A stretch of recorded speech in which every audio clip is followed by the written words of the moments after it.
No one likes commercials. So go to myfuneralhomestories.com and get collection 1 of My Funeral Home Stories for $8. All that money goes to me, the creator, not some third party. So it will actually help make seasons 4, 5, and 6 come to fruition. Help me help you not have to sit through any more of those fucking commercials. Go to myfuneralhomestories.com and get collection 1 for $8. Enjoy this episode. The following account is real. Names have been changed to protect the living and the innocent. This journal contains language and content that may not be suitable for all listeners.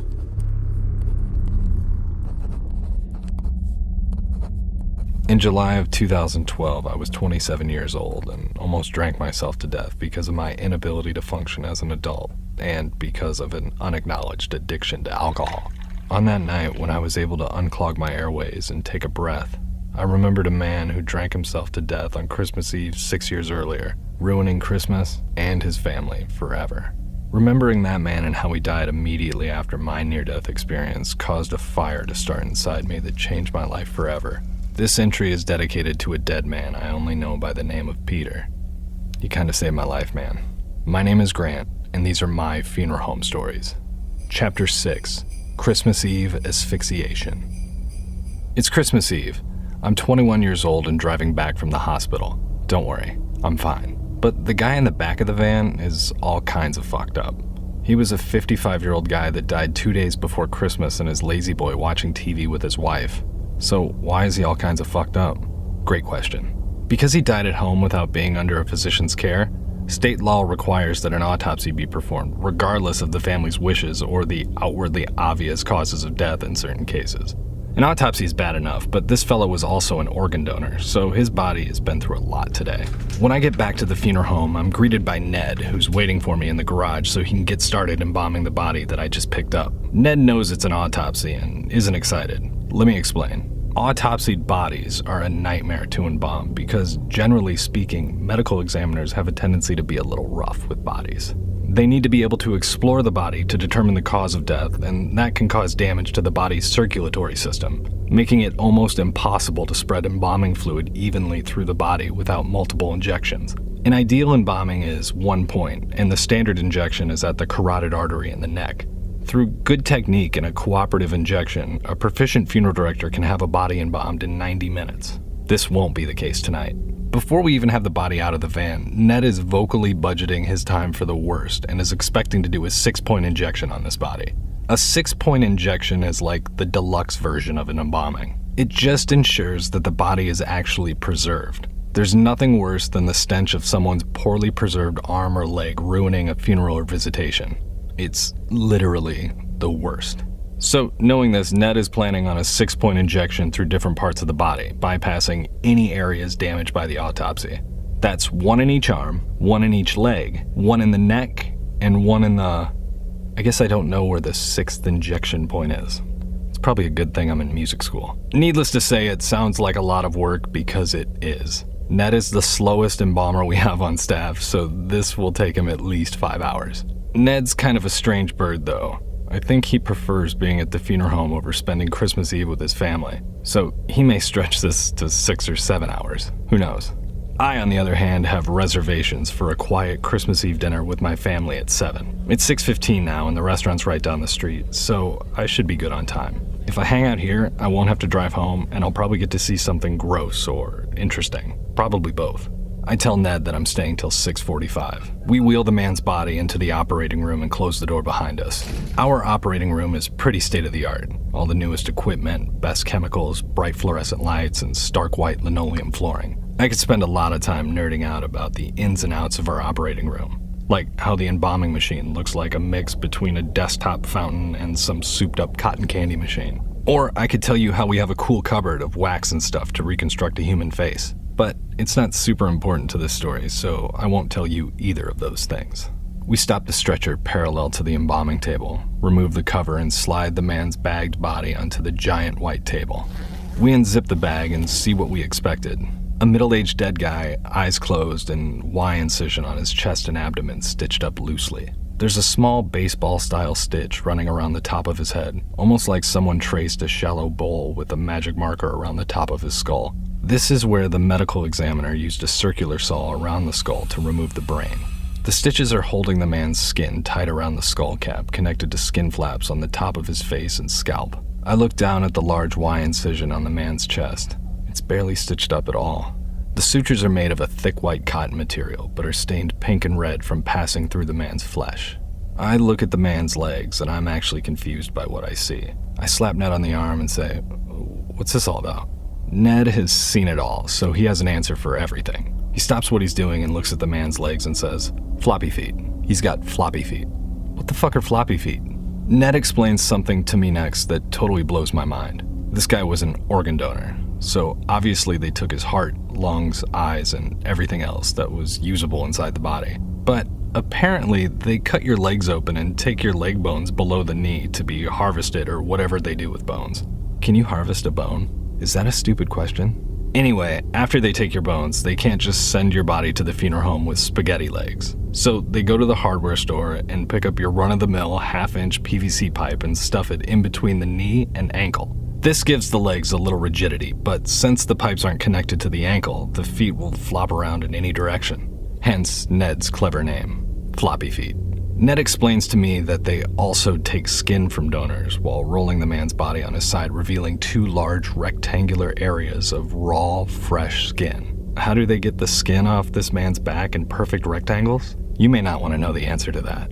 It's a wired cheese slicer. I don't think I need to explain the process. While I look at his reddish flesh, I imagine having my skin thinly sliced off my back. How bad would that hurt? Would it sting like a scrape or hurt like a cut? What does the skin look like after you peel it? It kinda has to look like cheese, right? I mean, aside from the hair and moles. I'm sufficiently grossed out now. It's 6:35 and Ned spent the last several minutes opening up the chest and stomach of the man I brought back earlier. The sutures pull out surprisingly fast once you get them started. Ned places his gloved hands in the now loose incision and pulls up the man's ribs like the roof of an old-school dollhouse. My eyes are immediately drawn to a white trash bag, half filled and tied, sitting in the man's stomach. Ned grabs the bag and walks it over to the sink. This always surprises me. I don't care how many autopsies I see, the bag always gets me. What's in the bag? It's all the organs the medical examiner didn't want or couldn't use. I take a closer look at the bag in the sink. Purple, pink, and red organ meat is smushed up against the bag. I can see so much detail. My eyes recognizes the texture on the bag. I think I use these trash bags at home. The texture keeps the bag from breaking, but also keeps the scent in. I think mine are vanilla scented though. I put my nose down near the sink to smell the trash bag full of guts. Vanilla, I knew it. These are my trash bags. They do a good job keeping smells in. Ned's cell phone rings in his pocket. He takes off a glove, flipping it into the trash before answering the phone. Hello? Okay. Ned grabs a pen and starts writing on a piece of scrap paper on the counter. This is a bad sign. If Ned is writing something down, it's probably a death call. It's 6:39. Fuck. Maybe it's not a death call. Maybe it's just a message from the answering service. I just need to leave in 6 minutes to make it to dinner on time. I listen closely as Ned says a phrase I don't want to hear. So where's the body? Fuck me. It is a death call. Ned hangs up and tells me we've got a police call. We load a clean stretcher into the van and leave the funeral home. It's 6:45. So much for dinner at 7. I call my parents. They understand. We're driving now. I'm in the passenger seat as Ned drives us to the police call, and I'm thinking about the man whose guts we left in the sink. I'm conflicted by autopsies. On one hand, they can determine cause of death, help us find new diseases, and cure existing diseases. On the other hand, they completely destroy a human body in the process. Sure, cosmetically, an autopsy can be covered up pretty easily with the right amount of makeup and wax, but it all just seems so invasive and crude. I don't want that done to me. No way. Who am I kidding? I don't really care. When I die, it's over. The thing that makes me, me, will be gone. So you can throw my body in a wood chipper for all I care. But don't use the cheese slicer on my bag, please? Ned tells me we're going to Red Tree Drive. That's a really nice part of town. Why would we have a police call on that side of town on Christmas Eve? Oh, I bet it's a murder. People do weird shit on Christmas Eve. Ned didn't have much information other than the name and address. Our call's first name was Peter, and he's 42 years old. So young. I wonder what happened to Peter. Jealous ex-lover with a gun in the living room? A bipolar sibling with a knife in the kitchen? Or would it be something less dramatic, but insanely sad? You guessed it.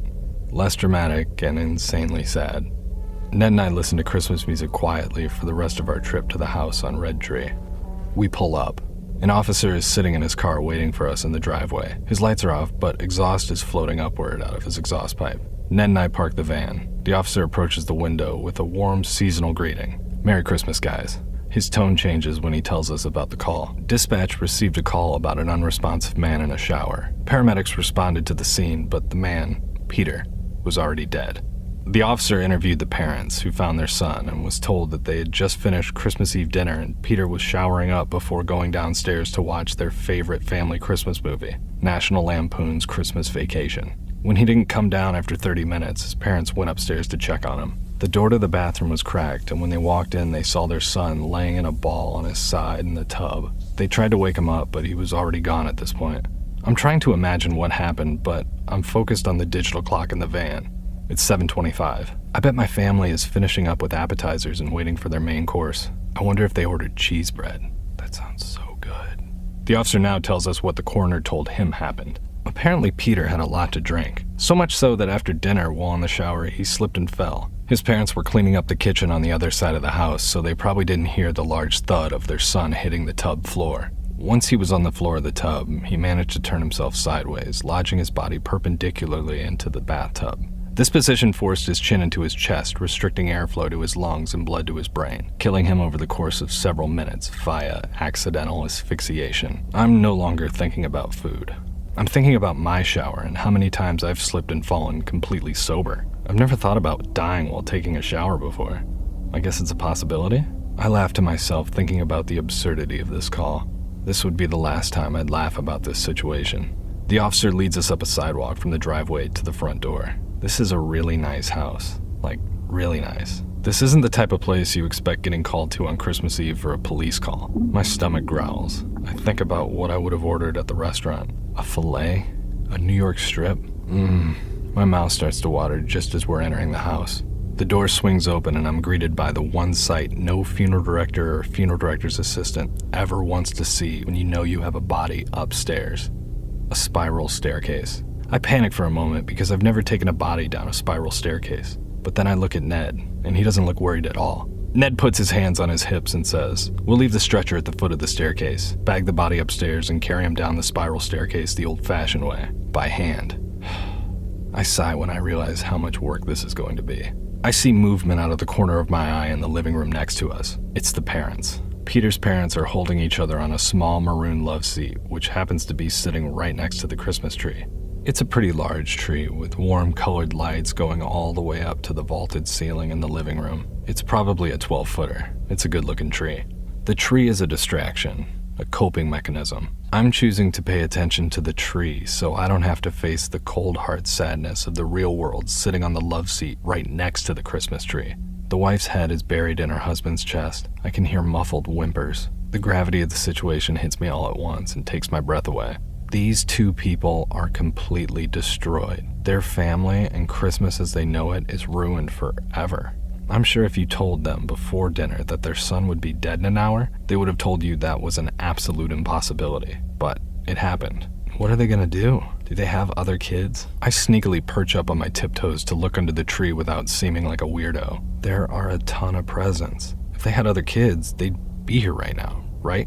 The stretcher makes a sound as we park it next to the staircase. The mother looks over at us with big, sad puppy dog eyes, glossy and red. I nod my head with a sympathetic look, or a look I hope is sympathetic. She plunges her head back into her husband's chest and sobs loudly. Her husband makes eye contact with me.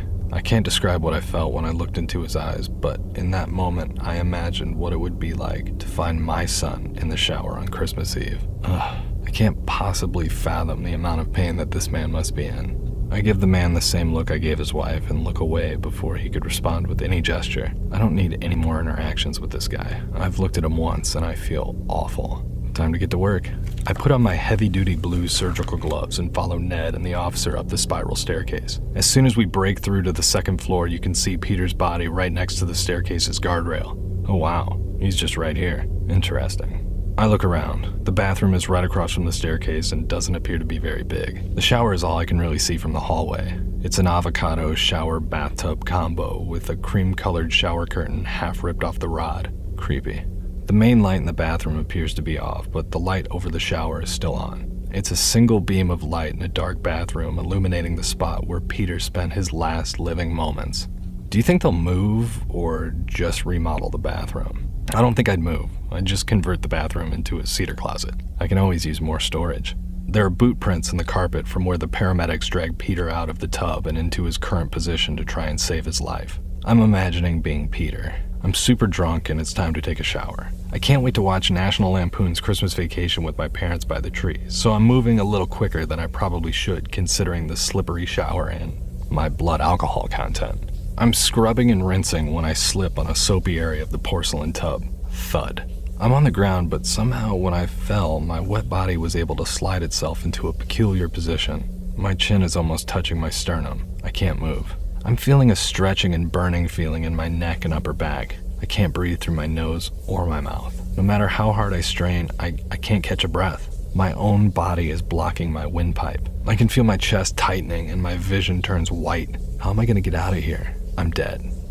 Jesus, I hope he hit his head on the way down and was out cold when he died. I can't imagine the horror he must have felt when he realized he was stuck and was ultimately going to die in the fetal position in his shower. My stomach growls. I think about the very expensive Christmas Eve filet I'm not eating right now because of the dead naked guy laying in his parents' house at my feet. I wonder what time it is. I bet I completely missed dinner. Shit. Ned unfolds and puts down a disaster pouch next to Peter. I notice a picture to our right at the top of the staircase. It's a family picture in front of a sunset. It looks like it was taken on vacation. It's just Peter, his mother, and his father. Peter was the only child. This night just keeps bumming me out. I grab Peter's arms and Ned grabs his legs. We shuffle him over the open disaster pouch and place him inside. Once the bag is zipped, the officer says he's going to tell the family that we're going to be leaving with the body and they may want to excuse themselves from seeing that. The officer goes down the spiral staircase and I can hear him faintly talking to Peter's parents. I whisper to Ned, "How are we going to get his body down that staircase?" Ned takes a look at the disaster pouch and then looks at the staircase while holding the small of his back. Ned's had a slew of back issues, so he's always looking for the simplest solution to get a body from point A to point B. A door shuts downstairs. The officer approaches the foot of the staircase. He gives us the okay to move the body. Ned tells me to grab the head end of the pouch and carry it with both hands behind my back toward the staircase. I tell Ned that if I try to carry the body down the staircase like this, I'll fall for sure. He interrupts my criticism and says, "We're not going to carry the body down the staircase. We're going to slide it." What? That's insane. You know what? It's Christmas Eve, I'm starving, and if the director in charge tells me we're sliding a body down a spiral staircase, then fuck it, we're doing it. I start to walk down the steps, facing Ned, against his advice, holding the pouch in front of me and walking backwards. We get the body to the edge of the steps, like a toboggan getting ready to go for a run, and with the slightest amount of downward pressure on my end, the body begins to tip and slide down the stairs. Slow and controlled. We literally have no issues. It was 100 times easier than I imagined. Oh my god, we should be doing this all the time. When Ned first suggested sliding the body, I didn't think it would end this well. I figured we'd have at least one more fatality. But to Ned's credit, we did get Peter downstairs quickly without damaging the body, or without his parents seeing any more unpleasantness this Christmas Eve. As we're pushing the stretcher out of the house, I take one last look at the family's living room. The love seat is empty, but the tree is still on. The room is filled with cheerful things, but there isn't anything cheerful here. We load Peter into the van and leave. It's 8:15 and Ned and I are back in the operating room at the funeral home. We got back a while ago, but I didn't want to go to dinner with my parents after what I just experienced. Too many feelings. I need to decompress a bit. I'm staring into the open trunk of the man we started working on before we left. You know, the guy with floppy feet and cheese slices taken out of his back. I can see his spine, but on the inside. This is the first time I've seen this, but I don't really care about any of it because I keep thinking about Peter. It's 4 o'clock on Christmas. I'm off call. My parents, my sister, and my brother-in-law have all gathered in the kitchen for drinks and small hors d'oeuvres. A meat and cheese tray, meatballs, cookies, stuff like that. I've spent the last 2 minutes watching Brent, my brother-in-law, slice block cheese with a wire cheese slicer. Watching the wire cut through the cheese conjures images of our autopsy man's back and what it would feel like slicing my skin. I lose my appetite but pour myself another drink. At Christmas dinner, I can't help but think about Peter's parents. What are they doing for dinner tonight? Did they sleep at all last night? Do you think they're ever going to open the presents under the tree? What am I doing? It's Christmas. I'm with my family eating an amazing meal, and all I can do is think about some guy who drank too much and asphyxiated himself on the night before Christmas, ruining his parents' lives. Ugh. I don't want to think about Peter and his family, but I can't help it. I want to think about how blessed I am to be alive and to be with my family tonight. But Peter's mom's big puppy dog eyes are etched into my brain. So, that's what I'm thinking about. I finished my 4th drink during dinner and walked to the kitchen to refill it. I grabbed the cheese slicer and cut myself a couple pieces. This thing cuts so easy. I sit back down at the table and rejoin my family's conversation while I sip my cocktail. I wonder how many drinks Peter had before he got in the shower. Was it more than 4? Later that night, I'm drunk and getting ready to shower before bed. I imagine my parents finding me the next morning in the shower balled up like Peter. I decide to take a bath instead. Coda. Like I said at the beginning of this entry, in the summer of 2012, after a long night of binge drinking, I woke up lying on my back choking on vomit in my crummy 1-bedroom apartment. I hadn't even realized I had blacked out until I came to and couldn't breathe. My airways were completely blocked. Thankfully, I was sober enough to stand up and walk over to the kitchen counter, performing a makeshift Heimlich maneuver on myself. After 3 hard pumps of my stomach on the kitchen counter's edge, whatever was blocking my airway came up and I sat on the floor. Heart racing, covered in puke, and reeking of booze, I thought about my life. All the things that led me to that moment. How did I get like this? I thought about my parents and how sad and disappointed they would be in my completely wasted life. I turn the shower on and sit in my tub, fully clothed with my knees tucked into my chest, still and silent, water pouring over me. I think about Peter. I think about the shower he died in. I think about how sad and disappointed his parents must have been in his wasted life. He ruined his family with his drinking. I'm not going to do the same. At that moment, I made a commitment to myself to stop drinking, and it stuck. I haven't had a drop of alcohol since August 1st, 2012, and it has a lot to do with the guy I never met named Peter. Thanks, Peter. My name is Grant, and these are my funeral home stories. Thank you for listening to Season 1 of My Funeral Home Stories. Join me next week for an in-depth post-mortem discussion of our first 6 stories with journalist Rob Hunter. If you enjoy this podcast, please be sure to tell a friend and leave a rating wherever you listen. Need advice or have a question you're too embarrassed to ask a friend? Check out my other podcast, How to Become a Terrible Person, also on the iHeartRadio app or wherever you listen to podcasts. Thanks for listening.